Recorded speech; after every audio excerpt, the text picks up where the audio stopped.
제목을 한번 크게 따라해 주시기 바랍니다. 주님께 감사하라. 주님께 감사하라.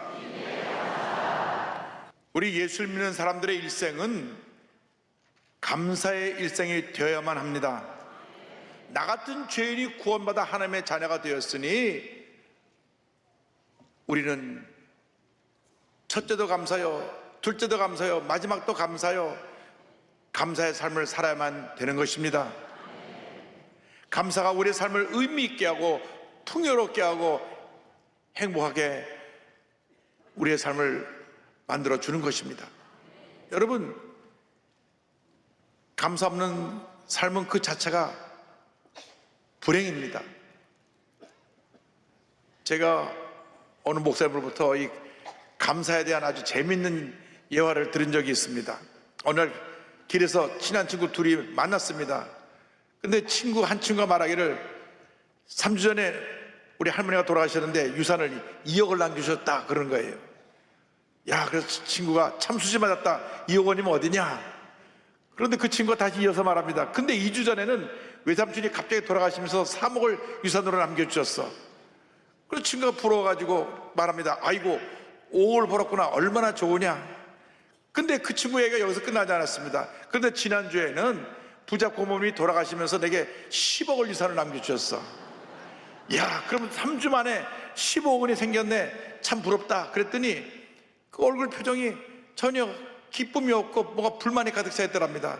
그래서 물었습니다. 친구야, 많은 유산을 받아 3주 만에 갑자기 부자가 됐는데 왜 기뻐하지 않고 불만이 가득하냐? 이렇게 물었더니 15억 유산 받은 친구가 이렇게 대답을 했답니다. 그래서 이번 주에는 아무도 안 돌아가셨어.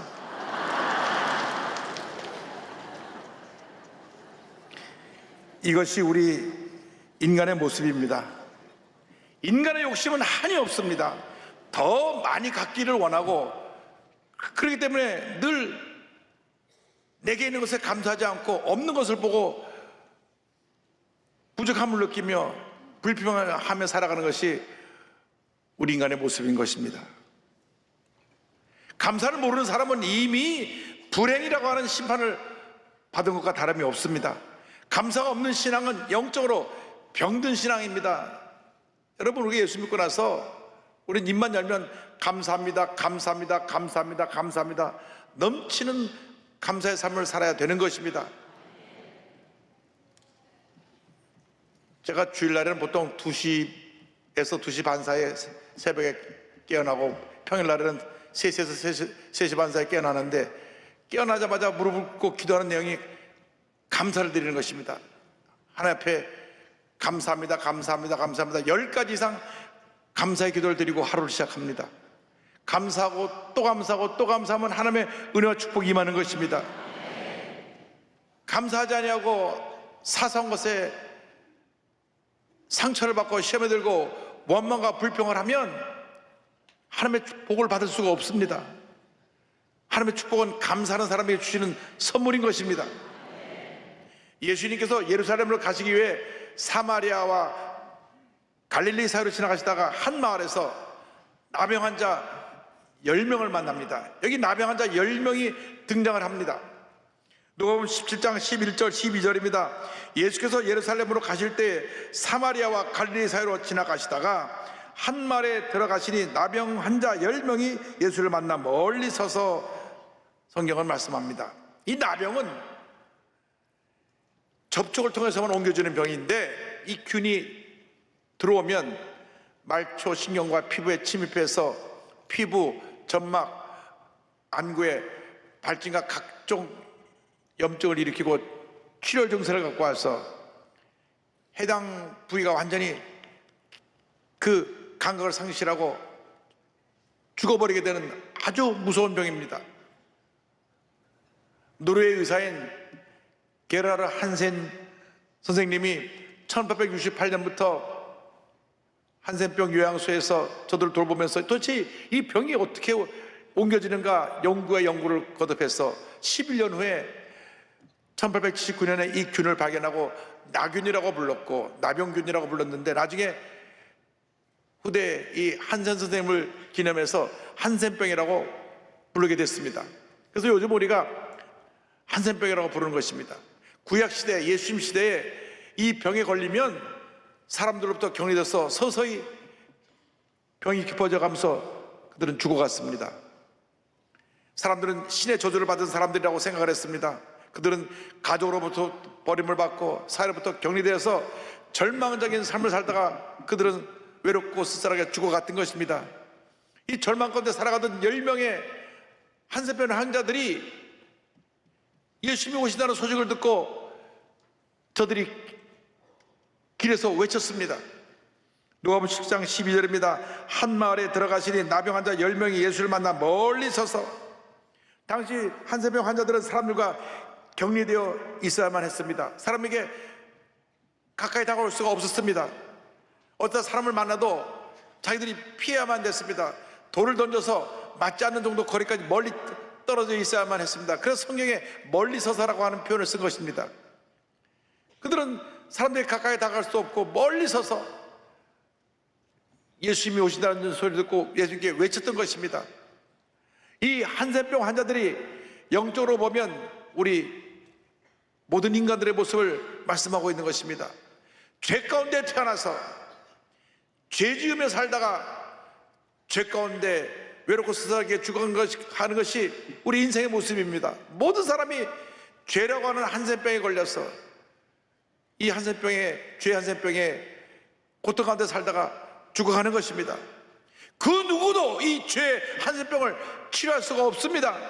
우리의 구세주 예수 그리스도만이 이 병을 치료할 수가 있는 것입니다. 사도 이 같은 절망적인 우리들의 모습을 보고 탄식했습니다. 오라, 나는 곤고한 사람이로다. 이 사망의 몸에서 누가 나를 건져내랴. 이 사망의 몸에서 우리를 건져낼 분은 예수님 한 분밖에 없습니다. 우리의 구세주 예수님이 우리를 지금 부르시고 계신 것입니다. 수고하고 무거운 짐진 자들아, 다 내게로 오라, 내가 너희를 쉬게 하리라. 다 내게로 오라, 내가 너희를 쉬게 하리라. 여러분, 이 죄의 질병을 고칠 그 어떤 사람이 이 세상에 없습니다. 아무리 많이 배웠어도, 아무리 많은 돈을 가지고 있어도, 아무리 높은 지위와 권세를 갖고 있다 할지라도 죄의 문제를 해결할 분은 아무도 없습니다. 오직 예수님만이 우리의 죄의 문제를 해결해주는 구세주가 되시고 우리의 구원자가 되시는 것입니다. 요한복음 14장 6절에 주님 친히 말씀하셨습니다. 예수께서 이르시되 내가 곧 길이요 진리요 생명이니 나로 말미암아 접근한 아버지께로 올 자가 없느니라. 예수님만이 구원의 길이 되시고 참 진리가 되시고 영원한 생명이 되시는 것입니다. 절망 가운데서 살던 한센병 환자들이 예수를 보고 멀리서 외쳤습니다. 대제사장이시여 우리를 불쌍히 여기소서. 예수 선생님 우리를 불쌍히 여기소서. 할렐루야. 모든 문제 해결은 바로 여기 있습니다. 예수님 앞에 부르짖어 기도하는 것입니다. 예수님 저희를 불쌍히 여겨 주옵소서. 누가복음 17장 13절입니다. 소리를 높여 이르되 예수 선생님이여 우리를 불쌍히 여기소서 하거늘 우리는 한센병 환자같이 우리의 유일한 희망이 되시는 구세주 예수님께 간절히 부르짖어야 합니다. 주여 우리를 불쌍히 여겨 주옵소서. 제가 2000년도 일본 동경에 가서 2년 반 동안 교회를 섬겼는데 그 당시 일본에 와서 일하는 많은 분들이 너무나 힘들고 어려운 삶을 살았습니다. 그래서 교회로만 오면 저들이 그냥 울었습니다. 지금도 순봉 동경교회 가면 있지만은 모든 의자 위에 이 크레네스 티슈 박스들이 몇 개씩 있어서 저들이 한참 울면서 크레네스 박스를 뽑아 어느 뭐 거의 한 통을 다 뽑아가고 다 울고 그리고 갔습니다. 너무나 힘드니까, 너무 어려우니까. 그래서 그때 우리는 기도했습니다. 예수님 나를 불쌍히 여겨 주옵소서. 예수様와다시오 아우렌데 구다사이, 와다시오 아우렌데 구다사이. 나를 불쌍히 여겨 주옵소서. 나를 불쌍히 여겨 주옵소서. 눈물로 기도하고 또 기도하고 기도했습니다. 밤새 부르짖어 기도하는 성도님들의 기도를 주님 들으셔서 한 사람 두 사람 새로운 취향도 찾고 또 조그만 음식점도 내고 그리고 좋은 사람 만나서 일본에서도 결혼하고 또 한국에 돌아 결혼하고 행복한 삶을 살아가는 모습을 보게 되었습니다. 주님께서 그들을 불쌍히 보시고 그들의 눈물을 닦아주시고 그들의 기도를 들으시고 응답해 주신 것입니다. 어떤 문제가 생겼든지 여러분 주 앞에 엎드려 기도해야 되는 것입니다. 눈물의 기도를 드릴 때 주님께서 우리 기도를 들으시고 응답해 주시는 것입니다. 주님 외에는 우리 문제를 해결할 분이 없습니다. 병원이 고치지 못하는, 현대의학으로 고치지 못하는 중병에 걸렸을 때 우리 주 앞에 눈물로 기도해야 되는 것입니다. 주님, 나를 불쌍히 여겨주시고 이 죽음의 병에서 나를 노인하게 하여 주시고 고쳐주옵소서. 눈물로 기도해야 되는 것입니다. 자기가 낳은 자식이라도 자식 이길 부모가 없다고 하는데 자식이 속썩이고 탈선하면 정말 온 집안의 걱정거리가 되는 것입니다. 야단치고 그 아이를 때려도 삐뚤어 나간 애를 바로잡을 수가 없습니다. 기도해야 됩니다. 주님, 우리 아들을 우리 딸을 불쌍히 여겨주시고 돌아오게 하여 주옵소서. 편안하게 하여 주옵소서. 회복시켜 주옵소서. 그때 하나님께서 그 기도를 들으시고 자녀들의 마음을 변화시켜 주셔서 다시 부모와 자녀가의 사랑을 회복시켜 주시는 것입니다. 주님의 불쌍히 여김을 받는 여러분 모두 되기를 바랍니다. 사람들이 우리를 불쌍히 여기는 건 아무런 의미가 없습니다. 사람들은 동정의 말로 한두 말을 할 수가 있습니다. 아이고 그래 사업이 망해서 어떻게 말할 수 있습니다. 파산지경에 이르러서 빚쟁이들이 달려와서 온 집안에 딱지를 붙이고 물건을 빼앗아가고 그 처절한 절망의 시간을 보낼 때 사람들의 말에 한두 마디가 우리의 삶을 위로해 주지 못합니다. 주님께 기도해야 됩니다. 주님, 나를 불쌍히 여겨 주옵소서. 병상에서 이제는 의사가 손을 놓고 할 수 있는 일이 없습니다. 그냥 집 편에 가서 편안한 임종을 맞이하세요. 사형 선고받고 두세 주 이제 마지막 인생의 날을 보낼 때 그때 의지할 분은 주님밖에 없습니다. 주님, 나를 불쌍히 여겨주소서. 이 죽음의 자리에서 나를 건져 주옵소서. 그때 기적이 일어나는 것입니다. 주님이 불쌍히 보시면 기적은 일어나는 것입니다. 여러분, 사람에게 불쌍히 여김을 받지 말고 예수님 앞에 엎드려 불쌍히 여김을 받게 되길 바랍니다. 문제가 생길 때 이 사람 저 사람 사람을 찾아다니지 말고 이 사람들은 전화 걸어가지고 여러분의 문제를 하소연하지 말고 그 시간에 그 노력에 주님께 엎드려서 기도하고 또 기도하고 또 기도하고 또 기도하면 주님이 들으시고 응답하시는 것입니다. 나면서부터 앞을 보지 못했던 맹인 바디메오가 있습니다. 앞을 보지 못하니까 거지로 살아갈 수밖에 없었습니다. 앞을 못 보니까 듣는 귀는 밝아서 얘기를 듣는데 예수라는 분이 모든 병을 고친다, 죽은다도 살린다는 얘기를 들었습니다. 내 평생 예수님 만나 내 눈이 떠지기를 원합니다. 보기를 원합니다. 그가 예수님만을 소원했는데 어느 날 사람들이 왁자지껄 소리가 나는데 예수님이 오신다는 소리가 들렸습니다. 그때 바디메오가 있는 힘을 다하여 예수님을 찾은 것입니다. 마가복음 10장 46절 47절입니다. 그들이 여리고에 이르렀더니 예수께서 제자들과 허다한 무리와 함께 여리고에서 나가실 때에 디메오의 아들의 맹인 거지 바디메오가 길가에 앉았다가 나사렛 예수시라는 말을 듣고 소리질러 이르되 다윗의 자손 예수여, 나를 불쌍히 여기소서 하거늘. 다윗의 자손 예수여, 나를 불쌍히 여겨 주옵소서. 간절히 부르짖어 외칠 때에 주변에 예수님을 모시고 가던 사람들이 시끄럽다, 거지 주제, 앞도 못 보면서 왜 소리치고 났냐, 죄가라. 성경을 보니까 꾸짖었다고 되어 있습니다. 10장 48절에 많은 사람이 꾸짖어 잠잠하라 하되 그가 더욱 크게 소리질러 이르되 다윗의 자손이여, 나를 불쌍히 여기소서 하는지라. 우리가 기도할 때 믿음 없는 사람들이 비난합니다. 기도한다고 해서 문제 해결되겠어? 사업이 망했는데 기도한다고 무슨 역사가 일어나겠어? 아이고, 의사가 2주밖에 못 산다는데 기도해서 뭐해? 이렇게 비난하는 사람들이 있을지 모릅니다. 그래, 엄마 아빠한테 대들고 집 나간 애가 기도한다고 올 것 같아? 그랬을 때 우리는 더 크게 부르짖어야 되는 것입니다. 다윗의 자손 예수여, 나를 불쌍히 여겨 주옵소서. 나를 불쌍히 여겨 주옵소서. 나를 불쌍히 여겨 주옵소서. 그때 주님이 그 기도를 들으시고 응답하시는 것입니다. 우리의 눈에서 눈물을 닦아주시고 사랑의 품에 안아주시고 우리의 모든 문제를 해결해 주시는 것입니다. 예수님이 가시다가 발걸음 멈추고 저자를 내게로 오게 하라. 바디메오가 감격해서 유일한 전전산이었던 것을 내던져버리고 주님께 달려갔습니다. 그때 주님께서 그를 보시고 불쌍히 여겨주셔서 눈을 뜨게 해주신 것입니다. 여러분, 주님이 불쌍히 보면 기적은 일어나는 것입니다. 예수께서 한센병 환자들을 불쌍히 보시고 이와 같이 말씀하셨습니다.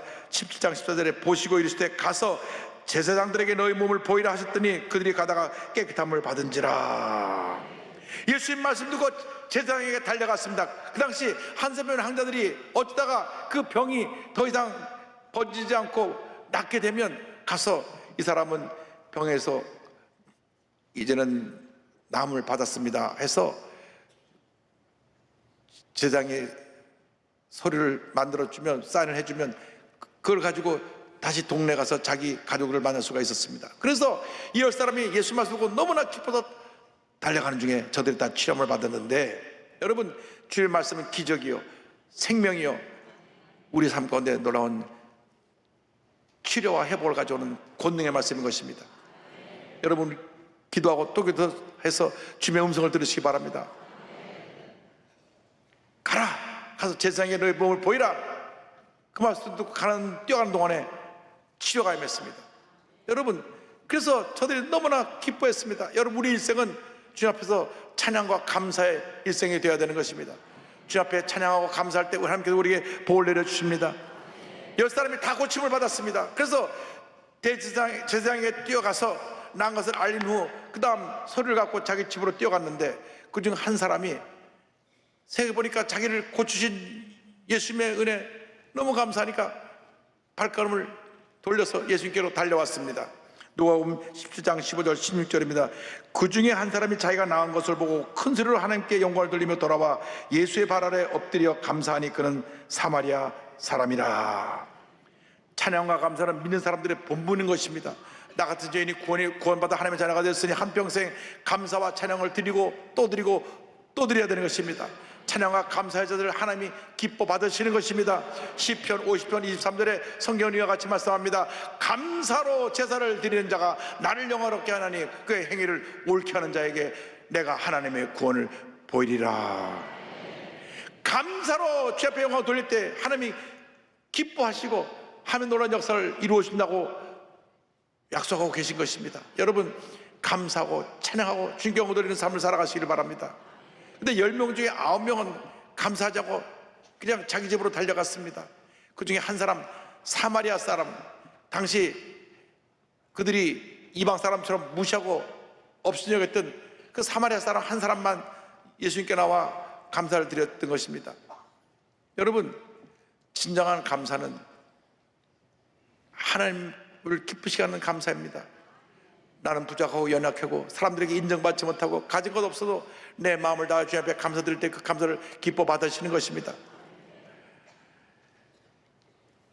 이 사마리아인이 와서 엎드려 감사할 때 주님 말씀하셨습니다. 17장 17절 18절에 예수께서 대답하여 이르시되 10사람이 다 깨끗함을 받지 아니하였느냐? 그 아버는 어디 있느냐? 이 이방인 외에는 하나님께 영광을 돌리러 온 자가 없느냐 하시고, 그 다음 하신 말씀이 중요합니다. 그에게 이르시되 일어나 가라, 내 믿음이 너를 구원하였느니라 하시더라. 아멘. 감사는 믿음의 열매인 것입니다. 믿음이 있는 사람이 감사하는 것입니다. 믿음이 없는 사람은 은혜를 받고도 하나님의 기적을 체험하고 나서도 쉬 잊어버리고 쉽게 원망하고 불평하고 부정적인 말을 쏟아놓고 마음속에 미움과 원망을 품고 살아가는 사람들입니다. 여러분, 예수 믿는 사람들은 그 모습을 바꿔야 됩니다. 어떤 경우에도 여러분 마음속에 부정적인 모습이 있으면 안 됩니다. 하나님 기뻐하지 않습니다.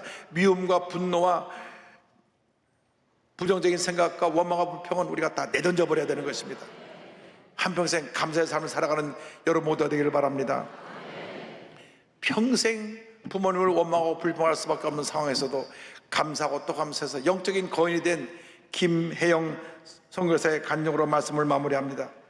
1965년 이 김혜영 선교사가 태어났을 그때는 한국 사회에서 남아선호 사상이 있어갖고 남자만 귀하게 여겼습니다. 요즘은 딸이 더 귀한데 그때 참 잘못했던 것 같아요. 그래서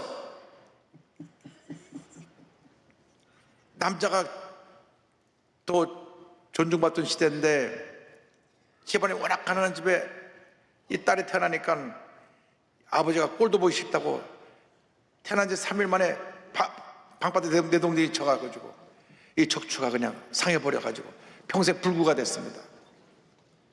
그래서 척추가 다쳐서 키가 자라지 않아갖고 다 자란 키가 134cm니까 어깨밖에 안 오는 그 작은 키가 됐습니다.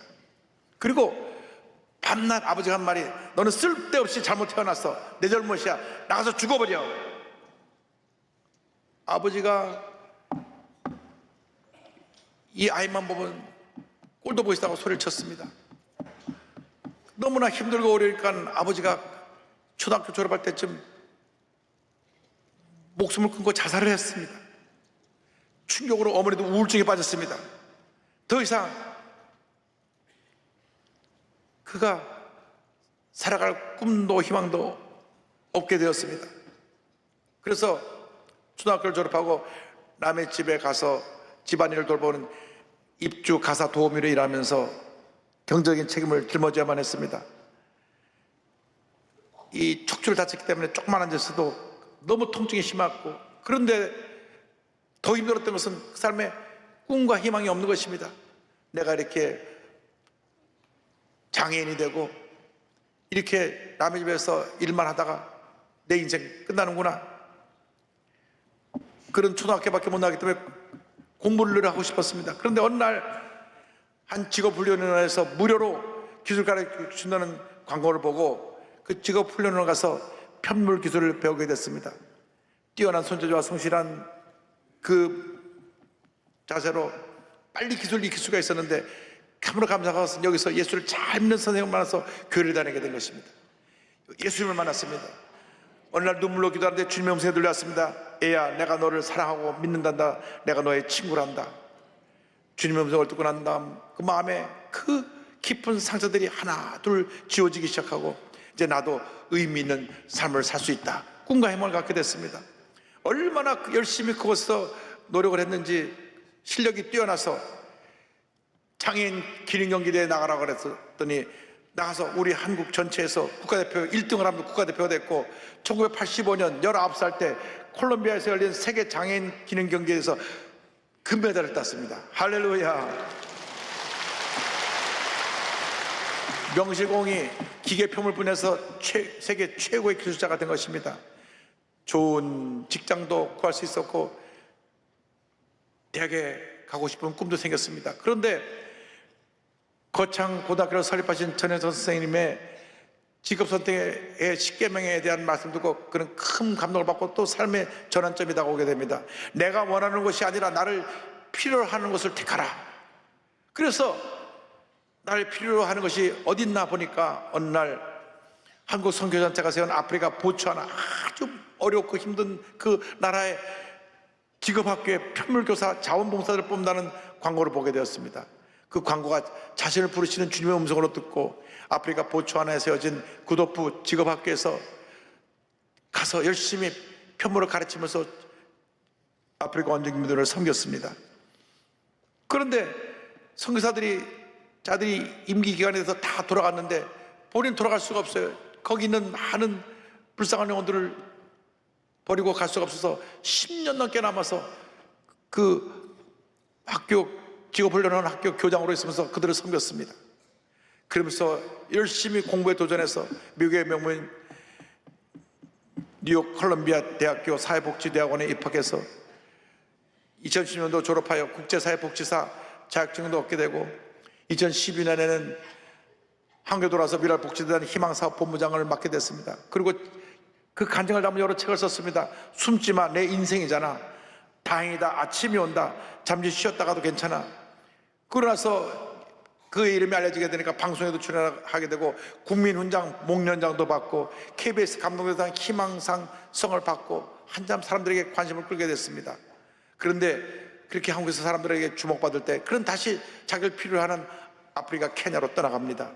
지금 아프리카 케냐에서 55개국의 아이들을 위한 구호 사업을 펼치는 선교사로서 열심히 일하고 있습니다. 김영 선교사님이 남긴 이 말을 우리가 오늘 마음판에 새겨 듣게 되기를 바랍니다. 오늘도 인생의 밤을 지나는 이들이 많을 거라 생각합니다. 어쩌면 나만 왜 이렇게 밤이 긴가 하며 좌절의 저 밑바닥에 착 가라앉아 일어날 힘조차 없는 분도 있을 것입니다. 하지만 이럴 때 기억해야 할 것은 오직 한날도 아침이 오듯 우리 인생에도 반드시 아침이 온다는 사실입니다. 아침이 올 뿐만 아니라 그 같은 10년의 밤을 통과한 후 마음과 영혼의 깊이와 넓이와 높이가 확연히 깊어지고 넓어지고 높아진 것을 보게 될 것입니다. 그것이 바로 하나님이 인생의 밤을 통해 주시는 보석 같은 선물입니다. 할렐루야. 절망 중에서도 주님만 바라보았습니다. 그는 꿈과 희망을 가지고 감사와 찬양의 삶을 살면서 오늘날 이렇게 육신으로 보면 134세의 작은 사람이지만 영적으로 보면 거대한 영적 거인이 되어서 많은 사람들을 섬기는 하나님의 사람으로 선교사로 쓰임을 받고 있는 것입니다. 여러분, 주님이 우리를 사랑하십니다. 우리를 돌보십니다. 일생 가도록 우리의 손을 붙잡고 우리의 발걸음을 인도해 주시는 것입니다. 주님만 의지하고 감사의 삶을 살아가는 여러분 모두 되시기를 주님의 이름으로 축원합니다. 축원합니다. 축원합니다.